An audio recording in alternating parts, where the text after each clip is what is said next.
السلام علیکم. ایز کا آمدی لائف کے ساتھ فیصل ہارون ایک بار پھر آپ کی خدمت میں حاضر ہے، اور میرے ساتھ یہاں موجود ہیں جناب جاوید احمد غامدی صاحب. جیسا کہ آپ جانتے ہیں، ایز کا آمدی لائف کی اس نشست کا مقصد یہ ہوتا ہے کہ ہم آپ لوگوں کو ایک موقع فراہم کر سکیں کہ آپ ہماری ایپ ایز کا آمدی میں رجسٹر کرنے کے بعد اس ایونٹ میں شرکت کر کے غامدی صاحب سے براہ راست اپنے سوال پوچھ سکیں. آغاز سے پہلے چند اہم باتیں. سب سے پہلی بات یہ کہ آپ کا جو نام ایز کا آمدی کی پروفائل میں ڈسپلے ہوتا ہے وہی نام زوم میں بھی ڈسپلے ہو رہا ہو. اگر زوم میں آپ اپنا نام تبدیل کرنا چاہتے ہیں تو اس کے اوپر رائٹ کلک کر کے اس کو ری نیم کر سکتے ہیں. موقع آنے پر آپ کے پاس اباؤٹ 30 سیکنڈ ہوں گے اپنا سوال پوچھنے کے لیے، اور میری آپ سے گزارش ہوگی کہ برائے مہربانی صرف ایک سوال پوچھے گا. اسی کے ساتھ اللہ تعالیٰ کے نام سے اس ایونٹ کا باقاعدہ آغاز کرتے ہیں. بسم اللہ الرحمن الرحیم. السلام علیکم غامدی صاحب. وعلیکم السلام. سر، خدا کے وجود کے حوالے سے آپ نے اپنی پچھلی گفتگوؤں میں بہت تفصیلاً ہمیں بات سمجھائی ہے، مگر یہ ایک ایسا موضوع ہے جس میں سوالات ہمارے سامنے آتے رہتے ہیں. تو آج میں یہ چاہتا ہوں کہ آپ ہمیں یہ بتائیں کہ ایک انسان کے لیے خدا پر ایمان کی ابتدا کیا انفس و آفاق پر غور کرنے کے نتیجے میں جو ایک ایسا ظن غالب قائم ہوتا ہے، جیسا کہ ظن غالب ہمارے لیے ان چیزوں پر بھی قائم ہو جاتا ہے جو ہماری حواس کی گرفت میں آ جاتی ہیں، کیا یہ وہاں سے ابتدا ہوتی ہے انسان کے ایمان کی، یا پھر یہ ایک بغیر سوچے سمجھے انسان جو ہے وہ ایک عقیدہ قائم کر لیتا ہے اور اس کے بعد پھر صحائف اور انبیاء کی تعلیمات اس عقیدے کو مضبوط بنانے کا کام کرتی ہیں؟ تو یہ ابتدا کہاں سے ہوتی ہے، اس کے بارے میں تھوڑی رہنمائی فرمائیے گا. اس سوال کے دو پہلو ہیں. ایک ہے فلسفے کی سطح پر اس کی تحلیل، جی، اور دوسرے ہے ہمارا عمومی مشاہدہ. ہمارا عمومی مشاہدہ تو یہ ہے کہ بچہ پیدا ہوا ہے، اب وہ کہاں پیدا ہوا، کن والدین کی آغوش میں اس کو ڈالا گیا، وہ جیسے دوسری چیزیں اس کو بتانا سکھانا شروع کرتے ہیں تو اللہ تعالیٰ سے بھی تعارف شروع کرا دیتے ہیں. گھر میں اللہ کا نام لیا جاتا ہے، بچہ پوچھتا ہے یہ چیز کہاں سے آئی، سوالات کرتا ہے. مائیں باپ وہ اگر اللہ کو ماننے والے ہیں تو وہ جس طرح باقی سوالات کے جواب دیتے ہیں اس کا جواب بھی دینا شروع کر دیتے ہیں. تو اس طرح جو فلسفیانہ استدلال کے نتیجے میں انسان کے کسی جگہ پہنچنے کا عمل ہے وہ ریورس ہو جاتا ہے. یعنی پہلے اس کو تعارف ہو جاتا ہے، پھر اس تعارف کے نتیجے میں وہ کچھ تصورات اپنی عمر کے لحاظ سے قائم کر لیتا ہے. جیسے جیسے پھر وہ پڑھنا شروع کرتا ہے، مطالعہ کرتا ہے، سوچنا شروع کرتا ہے، اگر شروع کرے جی، تو اس کے بارے میں مثبت یا منفی احساسات پیدا ہوتے رہتے ہیں. وہ کبھی زیادہ موقد ہو کے اس کا عقیدہ بن جاتے ہیں، اطمینان ہو جاتا ہے، اور کبھی ایسا ہوتا ہے کہ یہ سوالات اس کو پریشان کر دیتے ہیں. وہاں تک نوبت پہنچ جاتی ہے کہ آدمی متشکک ہو جاتا ہے، جس کو آپ ایگنوسٹک کہتے ہیں. جی، اور آج کے زمانے میں ہم دیکھتے ہیں کہ بعض لوگ اس سے آگے بڑھ کر انکار بھی کر دیتے ہیں. تو یہ تو ہمارے عمومی مشاہدے کی چیز ہے. ٹھیک ہے. مثلا میں جب اپنے بچپن کو یاد کرتا ہوں تو مجھے یہ بہت اچھی طرح مستحضر ہے کہ سوالات جب پیدا ہونا شروع ہوئے، یعنی پہلے تو تعارف کرا دیا گیا اور ایک صوفیانہ پس منظر میں مذہب کی تشریح بھی میرے سامنے آ گئی. ظاہر ہے کہ ایک اسکول کا بچہ جس حد تک اس کو سمجھ سکتا ہے اسی حد تک فہم تھا. جی، لیکن ذرا مطالعہ بڑھا اور چیزوں کو دیکھنا شروع کیا تو سوالات پیدا ہوئے، اور اس میں پھر ہمارے عہد کی جو بڑی شخصیات تھیں جنہوں نے مذہب پر کام کیا ہے ان سے تعارف ہو گیا. جی، تو اس کے نتیجے میں ان سوالات کی ایک جہت متعین ہونا شروع ہو گئی. یہی صورتحال میرے خیال میں سبھی لوگوں کے ساتھ عملی طور پر ہوتی ہوگی. وہی بات کہ کسی کا تعارف غیر معمولی لوگوں سے ہو گیا، کسی کا نہیں ہوا، کسی کے سوالات کے لیے ماحول سازگار تھا، کسی کے لیے نہیں تھا، کس کو واضح جوابات مل گئے، کس کو نہیں ملے، یہ پھر شروع ہو جاتا ہے. لیکن جو ایک فطری راستہ ہے وہ تو والدین کی میراث بند کر دیتی ہے، یعنی وہ ہو نہیں سکتا. کسی بھی معاشرے میں نہیں ہو سکتا. جی. اور یہ صرف مذہب کا معاملہ نہیں، کسی علم میں بھی نہیں ہو سکتا. یعنی یہ تو نہیں ہوتا کہ ہم سائنس کے سارے اکتشافات کو سائنسی طریقے سے دریافت کرتے ہیں. وہاں بھی یہی ہوتا ہے کہ وہ علم ہمیں دے دیا جاتا ہے، بعد میں ہم اس کو کویسچن کرتے ہیں یا ان کے بارے میں کوئی تائید یا تردید کا فیصلہ کرتے ہیں. لیکن اگر آپ خالص استدلالی سطح پر اس کو سمجھنا چاہیں تو وہ بڑی صحیح تعبیر ہے جو آپ نے اختیار کی ہے کہ سب سے پہلے یہ ہمارے انفس و آفاق ہی کا مطالعہ ہے جو ہمیں سنجیدہ طور پر اس جانب متوجہ کرتا ہے. یعنی میرا یہ شدید احساس، اگر میں غور و فکر کرنے والا آدمی ہوں، شدید احساس کہ میں ایک مخلوق ہوں، میری بے بسی، میری احتیاج، یہ مجھ کو اس جگہ نہیں پہنچنے دیتی. یعنی بعد کے زمانوں میں کسی غلط فہمی کا شکار ہو جاؤں تو ہو جاؤں، لیکن نہیں پہنچنے دیتی کہ میں کوئی اس کائنات کا آقا ہوں. بے بسی، احتیاج اور اپنا مخلوق ہونا، جی، یہ سب سے پہلا شعور ہے جو اگر خالص استدلال کے لحاظ سے دیکھا جائے تو آتا ہے یا آنا چاہیے. اور اس کے بعد دوسری چیز ظاہر ہے میرے گرد و پیش میں پھیلی ہوئی کائنات ہے. تو انفس و آفاق ہی اس ترتیب کے ساتھ ذریعہ بنتے ہیں غور کرنے کا. اور چونکہ اللہ تعالیٰ نے قرآن مجید میں یہ بتایا ہے کہ میں نے اپنا شعور تمہارے باطن میں ودیعت کیا ہے، جی، تو وہ جو نفسی استدلال ہے، یعنی جب میں اپنے وجود پر غور کرتا ہوں تو اگر اس کا کوئی جواب نہ ملے تو ایک مبہم احساس کے ساتھ نام کے بغیر میں جس نتیجے پر پہنچوں گا وہ وہی ہے کہ میرا کوئی خالق ہونا چاہیے. تاہم عام طور پر یہ دروازہ نہیں کھلتا، پہلا طریقہ ہی ہوتا. مطلب شعوری طور پر انسان اگر سوچنے کے قابل ہو تو پھر یہ سلسلہ شروع ہوتا ہے. جب یہ کہا جاتا ہے کہ فلسفیانہ تحلیل میں کیا پہلو ہوگا تو اس کا مطلب یہ ہے کہ ہم عام مشاہدے کو الٹ کر دیکھتے ہیں کہ اگر نہ ہو تو کیا ہوگا.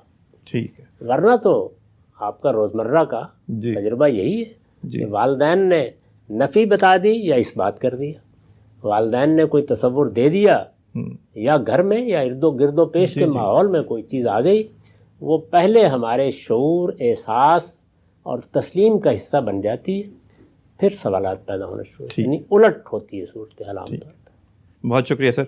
سوالات کی جانب بڑھتے ہیں. سب سے پہلا سوال ہم لیتے ہیں فرقان علی کا. فرقان، آپ اپنا سوال پوچھ لیجئے. فرقان علی. السلام علیکم. وعلیکم. جی، آپ لوگ کی جو آواز ہے وہ کافی ڈسٹارٹ ہو رہی ہے، لیکن چلے میں سوال اپنا بتا دیتا ہوں.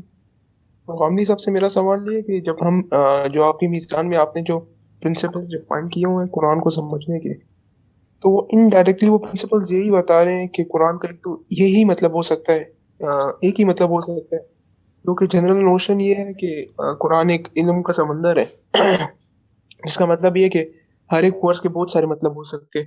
تو آپ کے جو پرنسپلز ہیں وہ انڈائریکٹلی یہی بتا رہے ہیں کہ مطلب تو ایک ہی ہو سکتا ہے. اور میرا بس یہی سوال ہے. بہت شکریہ.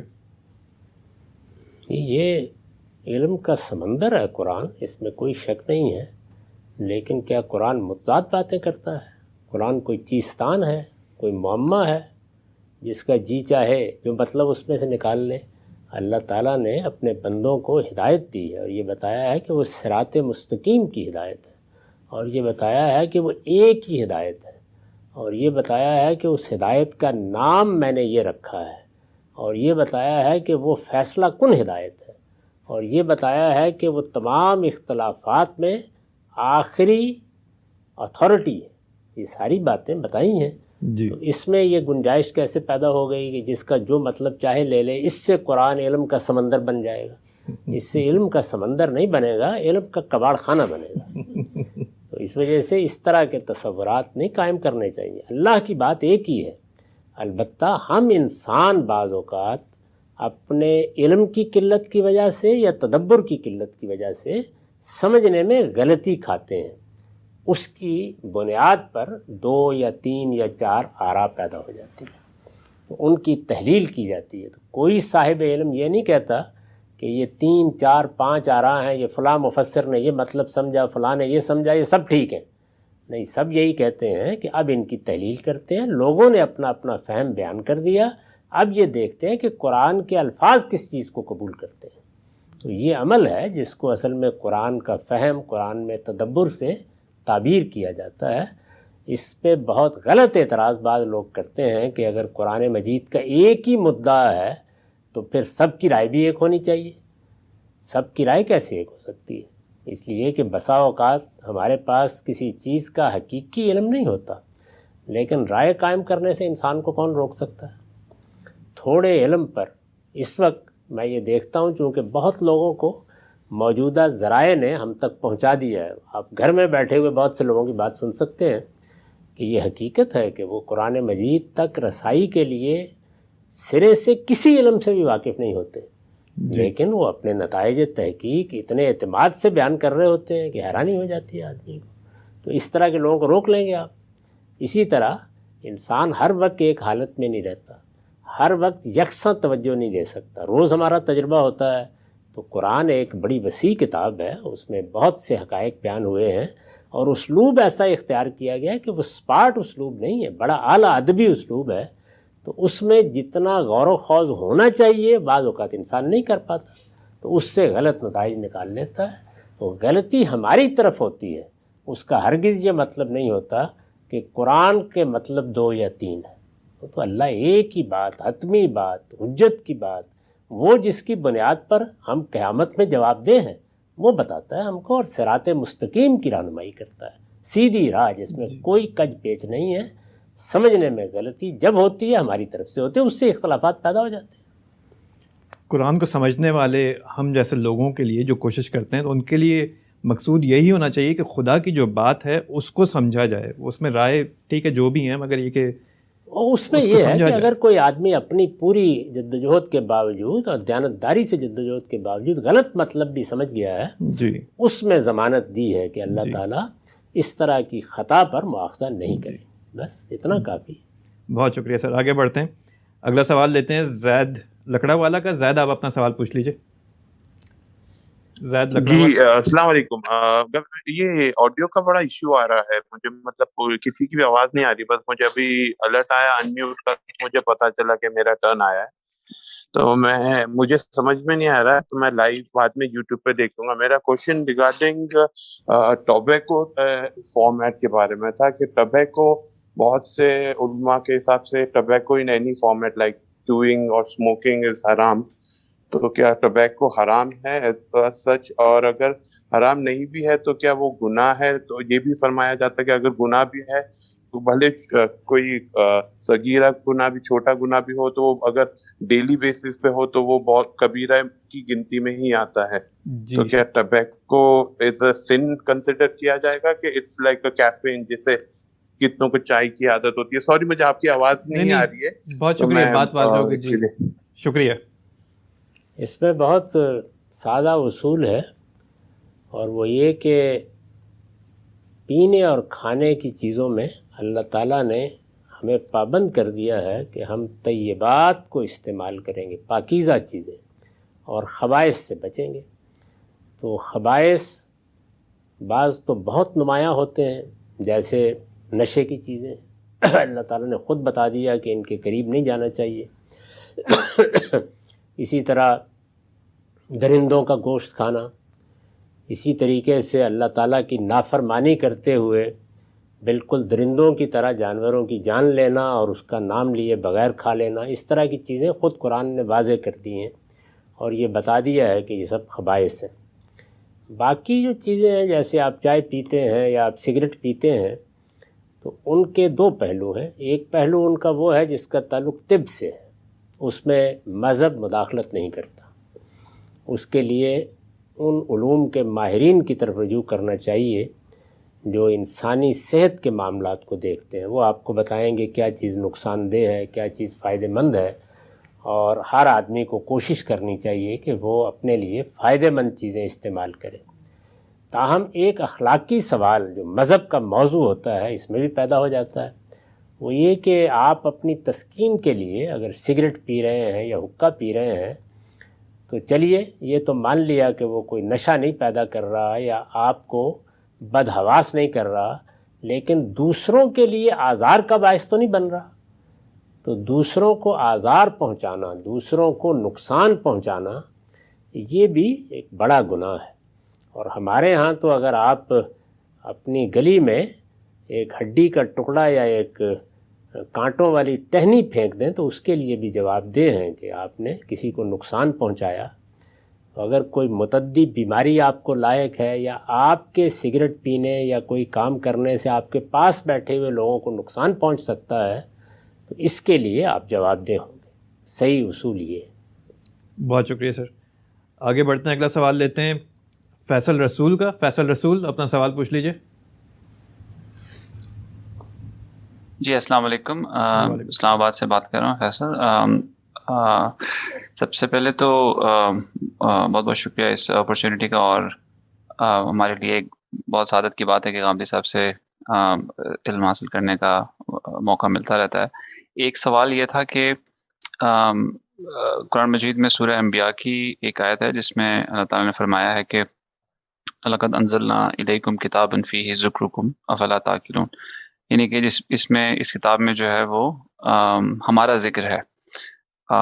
تو میں نے غالباً غامدی صاحب سے ایک جگہ سنا تھا جہاں پر ایک آیت کے ریفرنس میں غالباً بات ہو رہی تھی کہ جس طرح کچھ آیت ہے جس میں ہم جنرل گائیڈنس اس سے ڈرا کرتے ہیں، جیسے انما العسری یسرا فانما العسری یسرا، کہ ہر مشکل کے بعد آسانی ہے. تو غالباً غامدی صاحب نے فرمایا تھا کہ اس سے آپ جنرل گائیڈنس اس طرح نہیں ڈرا کر سکتے بیکاز یہ خاص کانٹیکسٹ میں بات ہو رہی ہے. تو میں نے اس سلسلے میں بس تھوڑا سا پوچھنا تھا کہ اگر اللہ تعالیٰ آیت میں فرما رہے ہیں کہ اس میں ہمارا ذکر ہے، تو اس میں کیا کباہت ہے کہ ہم کچھ آیات سے اگر جنرل گائیڈنس ڈرا کریں اپنے اوپر اپلائی کرنے کے لیے، تو اس میں کیا ہمیں ہمارا کیا مطلب طریقہ کار ہونا چاہیے؟ شکریہ. شکریہ.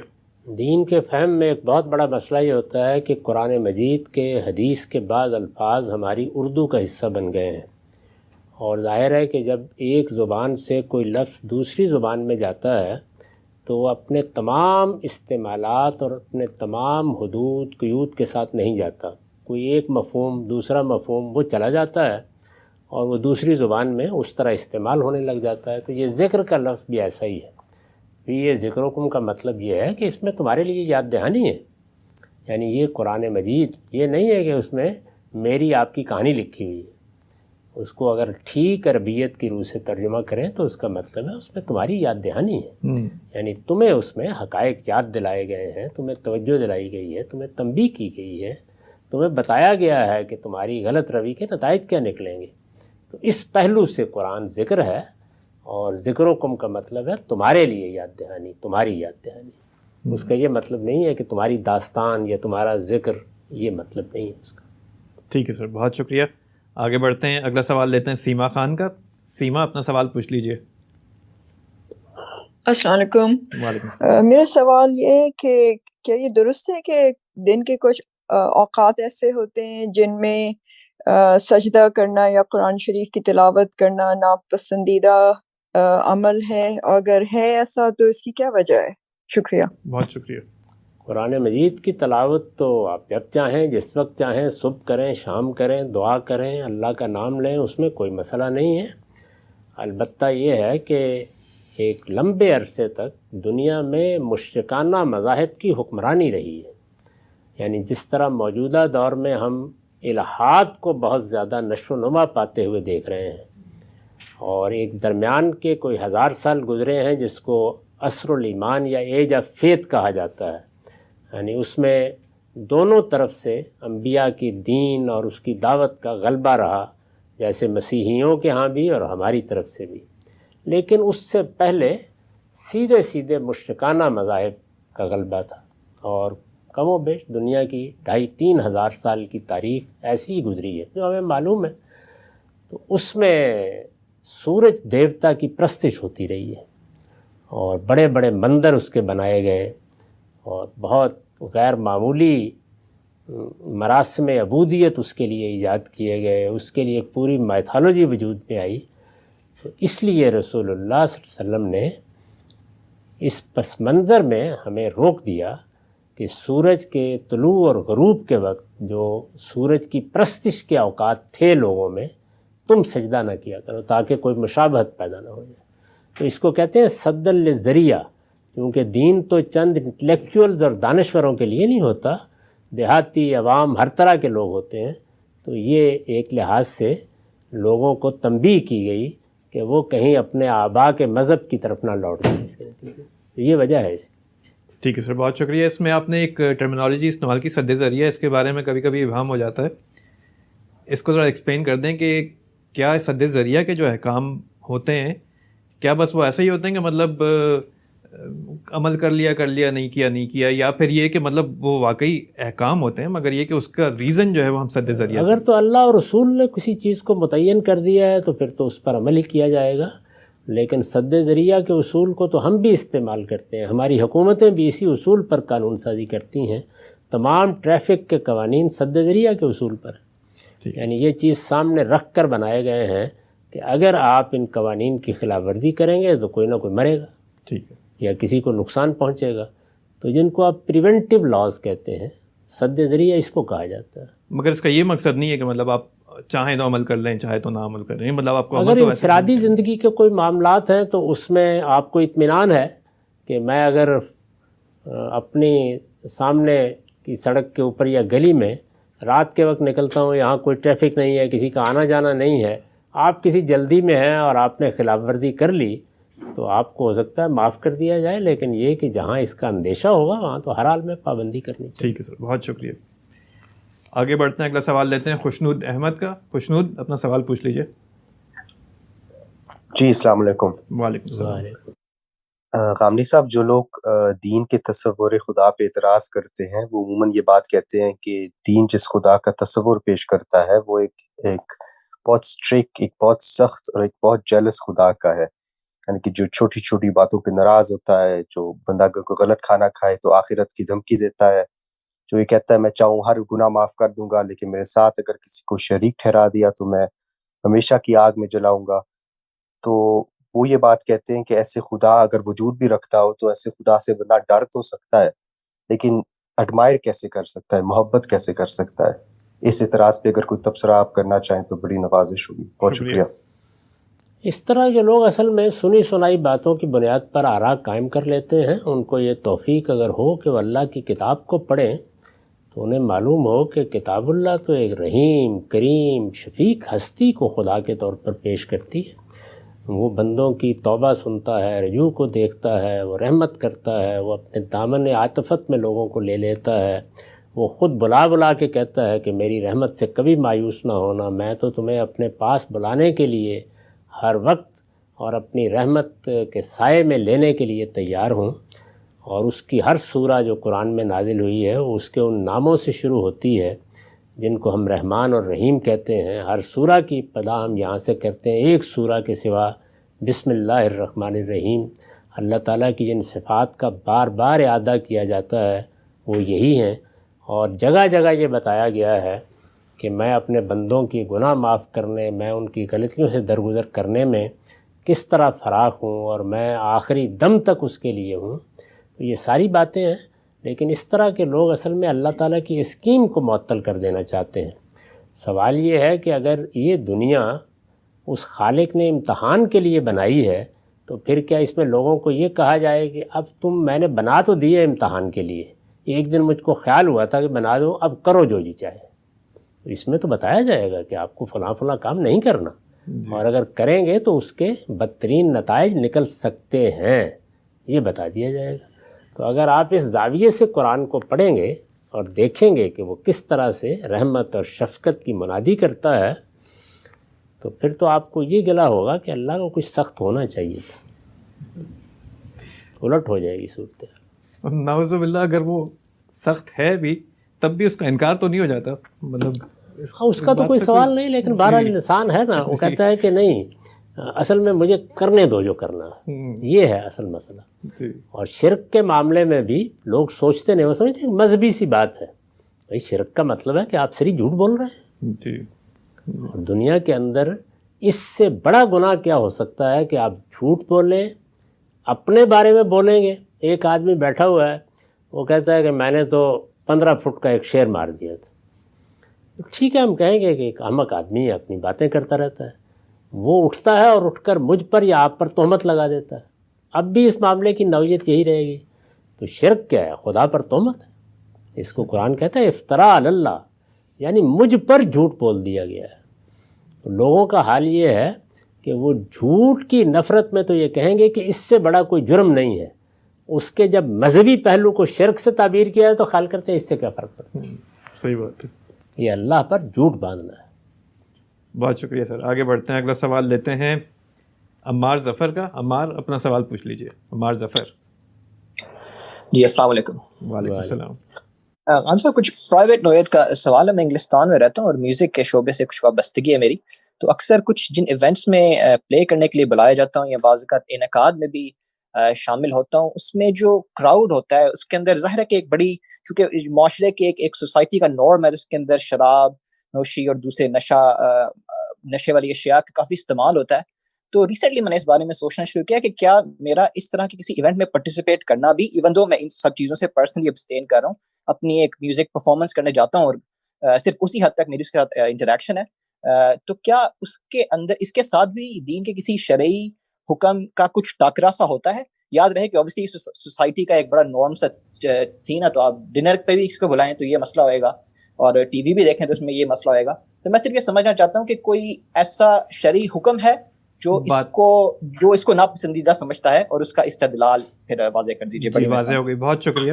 ایسے تمام معاملات میں بس ایک اصول پیش نظر رکھیے، وہ یہ ہے کہ جو کام آپ کر رہے ہیں وہ اپنی ذات میں اگر ایک جائز کام ہے، ممنوع نہیں ہے، تو آپ جہاں چاہے کیجئے، کیونکہ آپ تو ایک جائز کام کر رہے ہیں. اور موسیقی کے بارے میں یا اس طرح کے فنون لطیفہ کے بارے میں اگر میرا نقطہ نظر جاننا ہو تو وہ میں نے حال میں بہت تفصیل کے ساتھ ایک مرتبہ پھر بیان کر دیا ہے. اپنی ذات میں کوئی چیز ممنوع نہیں ہے ان میں سے، لیکن انسان جب کسی ماحول میں جاتا ہے یا لوگوں میں بیٹھتا ہے تو ظاہر ہے کہ اس کے اثرات بالواسطہ انسان پر ہوتے ہیں. تو اس میں بھی جو احتیاط کی تعلیم دی جاتی ہے وہ اسی اصول پر ہے جس کا ابھی ذکر ہوا، سد ذریعہ. یعنی انسان سارے کے سارے یکساں نہیں ہوتے. ایسا نہیں ہے کہ ہر آدمی کے اعصاب ایک جیسے ہیں، اس پر کوئی چیز اثر اندازی نہیں ہوتی. انسان بہت کمزور واقع ہوا ہے، تو اس لیے یہ تعلیم دی جاتی ہے. اس میں کوئی براہ راست حکم نہیں دیا گیا، یہ تعلیم دی جاتی ہے کہ ایسی مجالس میں، ایسے لوگوں میں بیٹھنے سے بچو کہ جو تم کو کھینچ لے جائیں اپنی طرف. تو یہ سد ذریعہ ہے، بالکل اسی اصول پر جیسے ٹریفک کے قانون بنائے گئے. ٹھیک ہے سر، بہت شکریہ. آگے بڑھتے ہیں، اگلا سوال لیتے ہیں توصیف چودھری کا. توصیف اپنا سوال پوچھ لیجئے. السلام علیکم. وعلیکم السلام.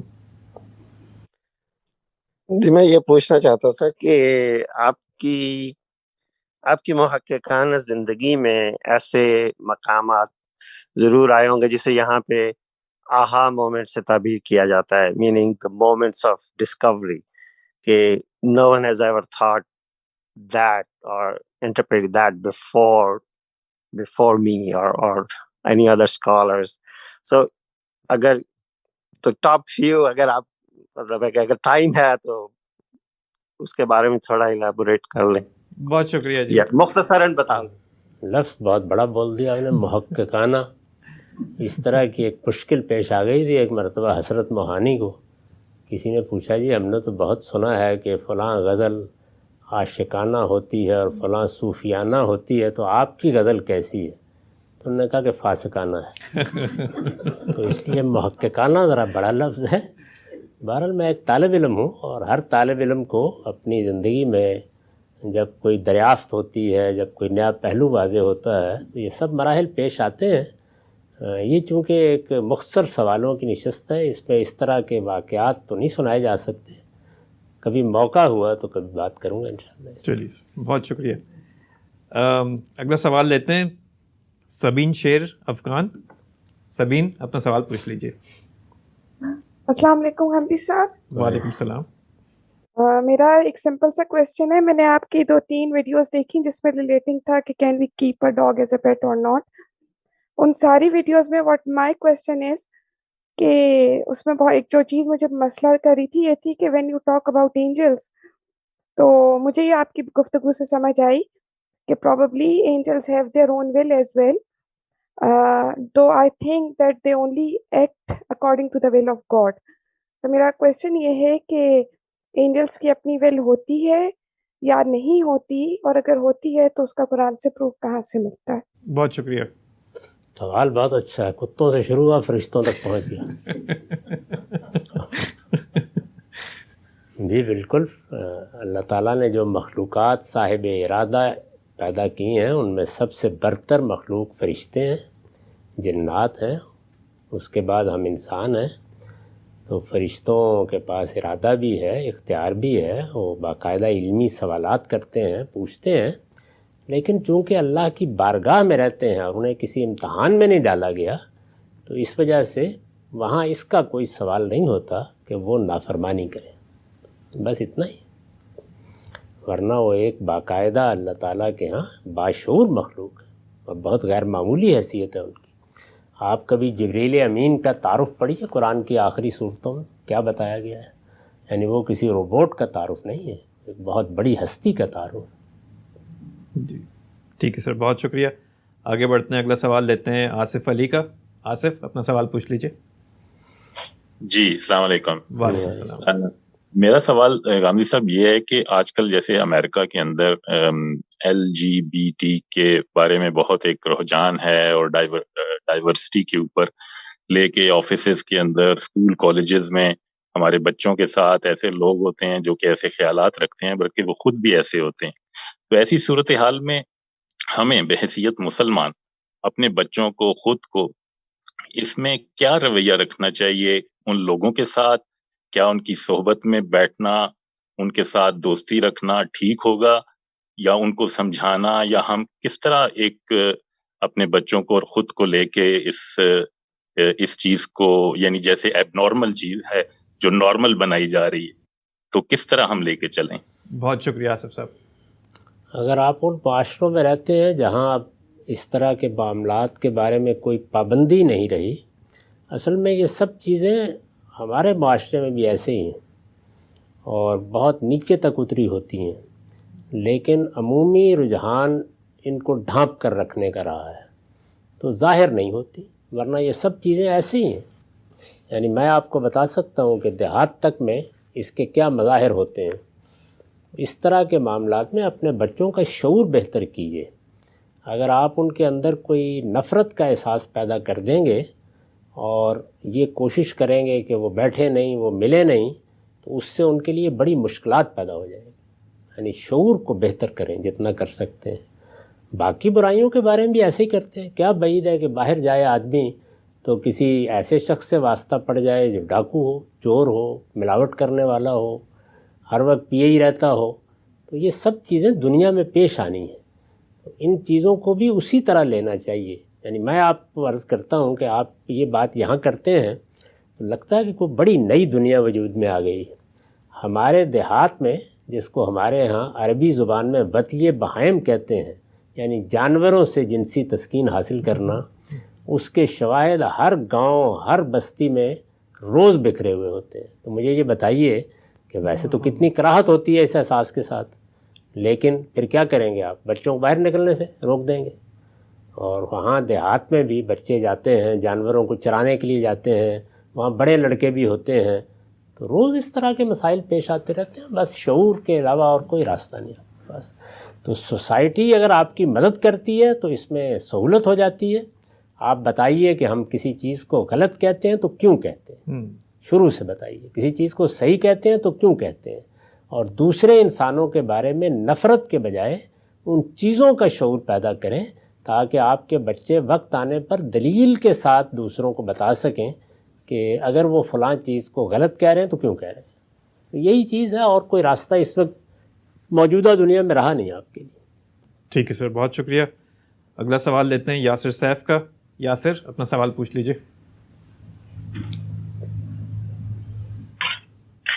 ہیلو السلام علیکم. وعلیکم السلام. سر پہلے سوال تھا فلسفہ سے. سر کا موضوع تھا فلسفہ مذہب سے پہلے، تو سر نے کوئی کتاب تشکیل نہیں کی اس سے، یا پھر کوئی سیریز ہو جس سے ہم استفادہ کر سکے. تو شکریہ، یہ میرا سوال ہے.